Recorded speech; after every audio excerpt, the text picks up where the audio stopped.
Chapter 7. At Auschwitz Birkenau, we never knew what tomorrow would bring. Each day brought challenges for us to survive. Miriam was very sick with something besides just the incessant diarrhea of dysentery. Although everyone, including me, had dysentery, Miriam had given up the will to live. I had to find some way to help her to get better. Part of the reason she was so sick was the shot she had been given while I was away. The word around camp was that potatoes would strengthen us and heal dysentery. In Auschwitz, people organized anything needed for survival from the Nazis. Inmates viewed organizing as a victorious action. The problem was that I had never stolen anything before in my life except for one thing, a cup. Once on our way to the shower, as we marched in a row of five, we had approached a pile of pots and pans. I had edged from my place in the middle of the row to the outside. I leaped up, seized a cup, tucked it into the loose top of my dress, and marched on as though nothing had happened. If the SS guard accompanying us saw me, he said nothing. Rumor was that anyone caught stealing would be hanged, just like those who tried to escape. The Nazis had made us watch these hangings before, telling us to observe closely that this is what would happen to us if we stole or tried to get away. I remember thinking to myself, yes, life is so wonderful here. Why on earth would we try to escape? I resolved to find a way to take some potatoes to help Miriam get well. I did not know what would happen to me if I dared to take potatoes, but I knew it could be death. A gibbet, the wooden frame for hanging people, stood in front of Block 11. Even if that is what awaited me, if I were caught, for Miriam the risk was imperative. I could not let Miriam die. Other twins in and out of barracks were cooking potatoes at night, so I asked them where I could get some potatoes. They told me the only place to get potatoes was the kitchen, so I volunteered to be a food carrier. This meant I would be one of two children hauling soup in a huge container the size of a 30-gallon garbage can from the kitchen at the end of the camp to our barracks.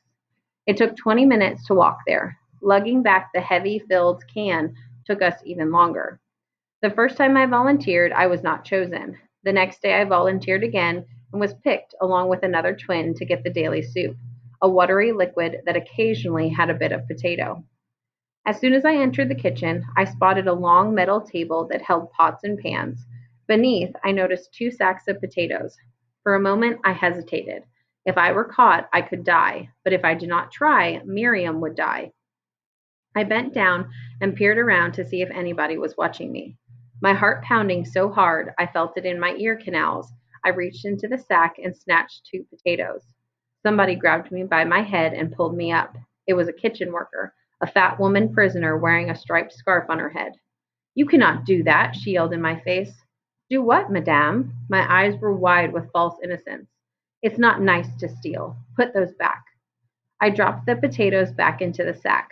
I expected to be dragged to the gallows immediately, but that did not happen. I almost burst out laughing with relief when I realized that my only punishment would be that scolding. I had just learned that being a Mangala twin meant that no one dared deliberately harm us as long as Mangala wanted us alive.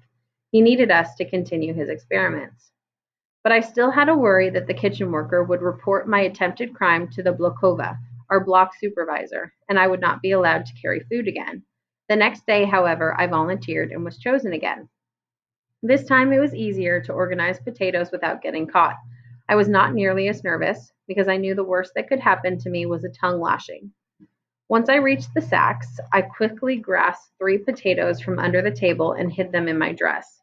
This time, no one saw. Success. That tiny cache of potatoes was one of the greatest treasures I had ever had. I could hardly wait for evening. Any secret activities like cooking had to be done at night after the Blokova and assistant supervisor had gone to bed in their little rooms at the front of the barracks. One of the twins had brought a few pieces of charcoal that she had organized during the day. We had an oven at the end of the brick bench that ran down the center of the barracks, and we made a small fire in it. Someone stood guard at the Blokova's closed door in case she woke up. Other girls stayed at the entrance of the barracks and signaled by tapping their feet if anyone was approaching. In the dark, we took turns cooking. I used my own pot and boiled my potatoes, peels, spots, dirt, and all. Then Miriam and I had our feast. We ate the potatoes without salt or butter, but they tasted delicious to us. They filled us with warmth and raised our spirits. I would have given Miriam all of the food, but I was starving and needed strength to take care of us both. Every day after that, I volunteered to carry the vat of soup, though I was only chosen maybe 1 or 2 times each week. But with each turn, I became better at organizing. I always took more potatoes than we needed for that day. As a result, Miriam and I usually had potatoes 3 times a week. Sometimes Mrs. Sangari sneaked in at night and cooked the potatoes she had organized for her twin daughters. As soon as one person finished cooking, another took her place at the oven. We formed a little brigade and always had people posted on guard duty to make sure we did not get caught. Everyone knew the system and the rules. Despite the fact that everyone was skin and bones, hunger reminding us we were still alive, we did not try to take one another's food. The potatoes I brought Miriam worked like medicine. She became healthier, stronger, and willing to fight for her own life.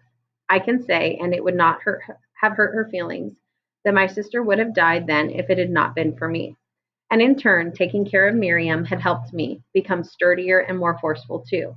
Because we were twins, we clung to each other. Because we were sisters, we depended on each other. Because we were family, we did not let go. At Auschwitz, dying was so easy. Surviving was a full time job.